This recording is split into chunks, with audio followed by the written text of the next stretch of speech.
আমাৰ অসমত যিটো বিৰোধীৰ ভোট সেইখিনি ঐক্যমঞ্চ হৈ থাকক 10 ভাগ হৈ থাকক 5 ভাগ হৈ থাকক আমাৰ কোনো কথা নাই। আমাৰ যিখিনি সমৰ্থক আমাক যোনে ভাল পায় আমাৰ লগতে আছে।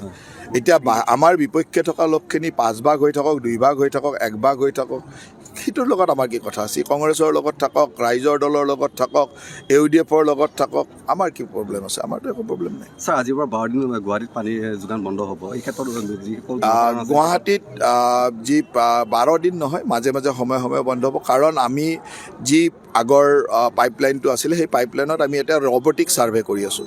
ৰবটিক ছাৰ্ভে কৰি থকাৰ কাৰণে আমি পানীৰ সেৱাটো বন্ধ কৰি ছাৰ্ভে কৰোঁ। কাৰণ কিছুমান অঞ্চলত আপোনালোকে বাতৰি প্ৰকাশ কৰি থাকে, কাৰণ সেইবিলাকতো আমি বনোৱা নাছিলে, বহুত আগত কংগ্ৰেছ চৰকাৰৰ দিনতে হোৱা মেক্সিমাম। সেই কি বনাই থৈ গ'ল আমাৰ ওচৰত তথ্য নাই। এতিয়া আমি সেইকাৰণে মাজে মাজে ক'ৰবাত পাইপ ফুটি গণ্ডগোল হৈ থাকে।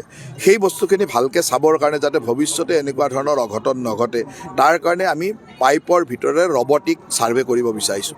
আৰু ৰবটিক ছাৰ্ভে কৰাৰ সময়ত পানী যোগানটো বন্ধ থাকিব। গতিকে ৰবটিক ছাৰ্ভেটো হৈ গ'লে আমি ভৱিষ্যতৰ দিনত আৰু কোনো দুৰ্ঘটনা নোহোৱাকৈ আমি ৰাখিব পাৰিম বুলি আমাৰ বিশ্বাস। আৰু সেইটো IIT গুৱাহাটীয়ে আমাক এটা এডভাইচ দিছিলে আৰু IIT গুৱাহাটীৰ এডভাইচ মতে আমি কামখিনি কৰিছোঁ। ছাৰ, এতিয়াও বহু গাঁও আছে, এতিয়াও জল জীৱন মিছনৰ 2028লৈকে যেতিয়া জল জীৱন চলিব চিন্তা কৰিব নালাগে, এতিয়া হৈ যাব। Thank you sir. এই মৰিগাঁৱত আৰু আজি আহি এই গীতা সত্ৰৰ বাৰ্ষিক অধিৱেশনত উপস্থিত থাকি ভকতবৃন্দক লগ পালোঁ। অসম তথা উত্তৰ-বংগৰ বিভিন্ন প্ৰান্তৰ পৰা অহা ভকতসকলক লগ পাই অত্যন্ত আনন্দ অনুভৱ কৰিলোঁ। মহাপুৰুষ কৃষ্ণানন্দ ডাঙৰীয়াৰ প্ৰতি শ্ৰদ্ধাঞ্জলি জ্ঞাপন কৰিলোঁ। এগৰাকী মহাপুৰুষে যি ধৰণে গোবিন্দ ভৱন গীতা সত্ৰৰ মাজেৰে সাধাৰণ ৰাইজক, বিশেষকৈ জনজাতীয় লোকসকলৰ মাজত কৃষ্ণ ধৰ্ম বা একশৰণ নাম ধৰ্মৰ প্ৰচাৰ কৰাৰ চেষ্টা কৰিছিল আৰু যি ধৰণে মানুহক মানসিক আনন্দ দিয়াৰ চেষ্টা কৰিছিল, সি সঁচাকৈ প্ৰশংসনীয়। আৰু সেই সময়ত সমাজ ব্যৱস্থাত পিছ পৰি থকা বিশেষকৈ জনজাতীয় অঞ্চলসমূহত তেখেতে গৈ সত্ৰ প্ৰতিষ্ঠা কৰা আৰু সাধাৰণ মানুহৰ লগত কাম কৰাৰ যি প্ৰয়াস কৰিছিল, সি সঁচাকৈ এক প্ৰশংসনীয় পদক্ষেপ আছিল। আৰু আজিৰ এই পবিত্ৰ দিনত তেখেতৰ প্ৰতি শ্ৰদ্ধাঞ্জলি জনাইছোঁ আৰু আশা ৰাখিছোঁ যে তেখেতৰ দিশ দৰ্শনেৰে আমিও যাতে ভৱিষ্যতৰ দিনত কাম কৰি যাব পাৰোঁ। ছাৰ, আৰু এটা অন্য প্ৰসংগত কৈছে যে 5জন ইউটিউবাৰ আপোনালোকে সংস্কৃতিৰে গোচৰ ৰুজু কৰিছে। তেওঁলোকক ক্ৰাইম ব্ৰাঞ্চৰ দল দিল্লীলৈ গৈছে। কথাটো এইটোৱে, কিছুমান আছে চাওক, কথাটো এইটোৱে যে আইনৰ দোষত যিসকল দোষী, সি ইউটিউবাৰে হওক অন্যান্য ব্যৱস্থাতে থাকক, আইনে তাৰ ব্যৱস্থা ল'বই।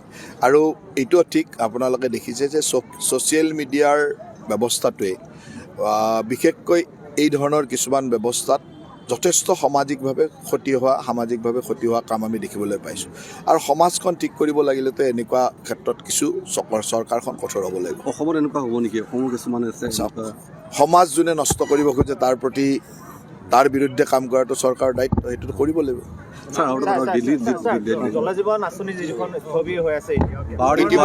ইতিমধ্যে আমাৰ এইবাৰ কেন্দ্ৰীয় বাজেটত ঘোষণা কৰিছে যে অহা 28 চনলৈকে জল জীৱন মিছন আঁচনি পুনৰ চলাই থকা হ'ব। গতিকে 24 চনত যিহেতু আঁচনিখন শেষ হৈছে, গতিকে এইকেইটা দিনত স্থবিৰতা যেন আমি দেখিছিলোঁ, কাৰণ আঁচনিখনৰ ম্যাদে আছিল 24 চনলৈকে। গতিকে নতুনকৈ ম্যাদ বঢ়াই নিদিয়ালৈকে আঁচনিখন স্থবিৰতা যেন লাগিছিল। গতিকে এই জানুৱাৰী মাহৰ পৰা অলপ স্থবিৰ লাগি আছিল।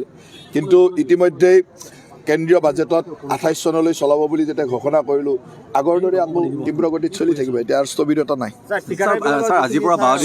চব টকা পইচা পাই থাকিব, চিন্তা কৰিব লগা নাই এতিয়া। কাৰণ কথাটো আছিল যে 2024 চনৰ ভিতৰত ভাৰতবৰ্ষত জল জীৱন আঁচনিখন যেতিয়া আহিছিল 24 চনে ডিচেম্বৰ মাহটো শেষ আছিলে। গতিকে 24 চনৰ ডিচেম্বৰ মাহৰ পৰা যেতিয়ালৈকে চৰকাৰে নতুনকৈ তাক ঘোষণা নকৰে তেতিয়ালৈকে স্থবিৰ হোৱা যেন লাগিছিল।